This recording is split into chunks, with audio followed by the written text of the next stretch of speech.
Hello, ladies and gentlemen. Thanks for joining me again. I'm back, your movie guru, with another review.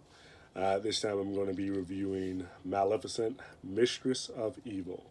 This is the sequel to Disney's 2014 film Maleficent, which was, I'd say, a mild success.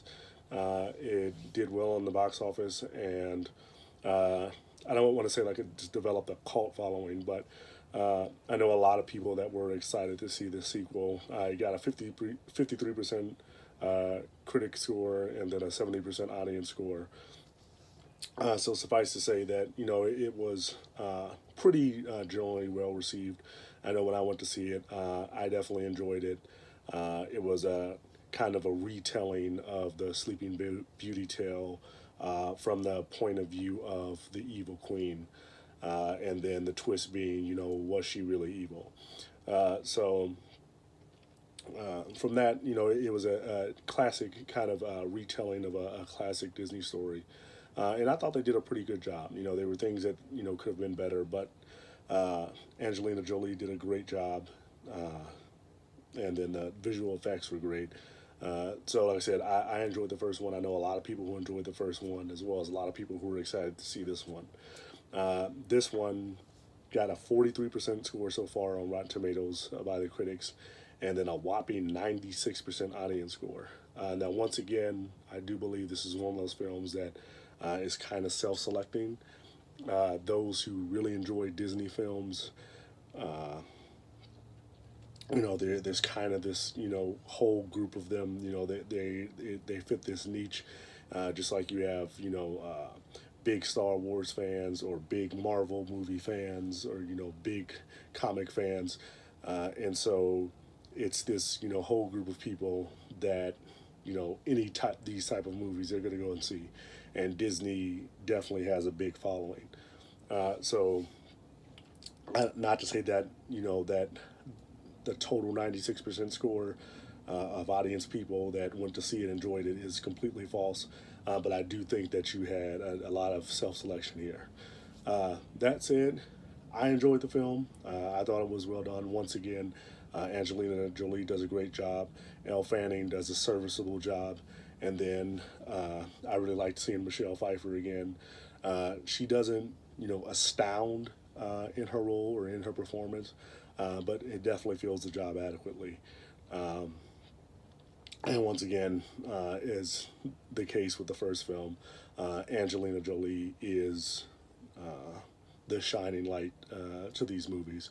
I think she really sells her role. She really does a good job. I think she really gets the character, how the character is supposed to be played, and I think you can kind of see Angelina Jolie in this performance, but any of her previous roles that she's done, you don't see them in this film. As in, you're thinking, oh, that's Angelina Jolie playing an evil witch. When she arrives on scene and you see her in the various roles, it's definitely Angelina Jolie. You see it's Angelina Jolie, but you also say that's Maleficent. And so I think she does a great job with that. Once again, I think the biggest failing of this film, similar to the first one, has to be the storytelling. Uh, One of the, I guess, biggest things about Disney films, uh, especially when you think about them growing up, is kind of that classic storytelling. This fairy tale, or at least for children, is something that really gets you enveloped. It's something that stays in your conscience for a long time. When you grow up, a lot of us, just like nursery rhymes growing up, a lot of us know the classic Disney tales. Sleeping Beauty, Cinderella, the Little Mermaid, that types of thing.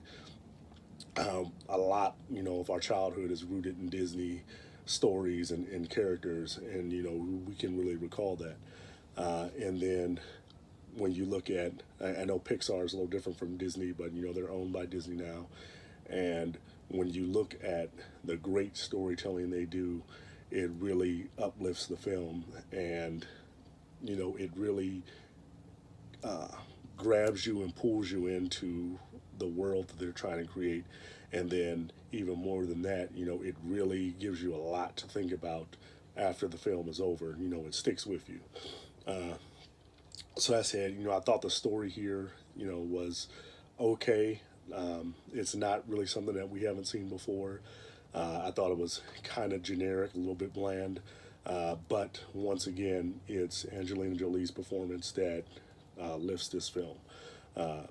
Even though you're looking at this film, as you're watching it, you're looking at this is a tale that's been told before. I've seen similar types of movies. You really enjoy her performance and you really enjoy her acting. And then once again, as they did with the first film, the visual effects are great. I think they really do a good job with the visual effects. Just the way not just the background scenery, but the way that when she uses magic and some of the other creatures in the world, it really is done well, and you can tell that that was done top notch. So that's all I have for this one. This is a short one. I give it a 7 out of 10. Once again, great acting, great visual effects. I think the story leaves a little bit to desired. That said, I think kids will love this film. If you're going to see it with children, and you want to expose them, to this type of film, kind of like a classic, fairy tale type of film. I think they'll really enjoy this. This is a film, like I'd say, that you take a date to see. I think you guys would have a good time. It's, a little serious, but doesn't get too serious. Fairy tale ending, things that you expect when you see this type of film. And it is enjoyable. It is entertaining throughout. Yeah, there's not really moments where you're going to be, okay, wow, this is dull. Can we get to the next part, please? So I think they did a good job with that.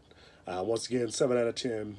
I do recommend seeing it in theaters, especially if you enjoyed the first one, then you will enjoy this one as well.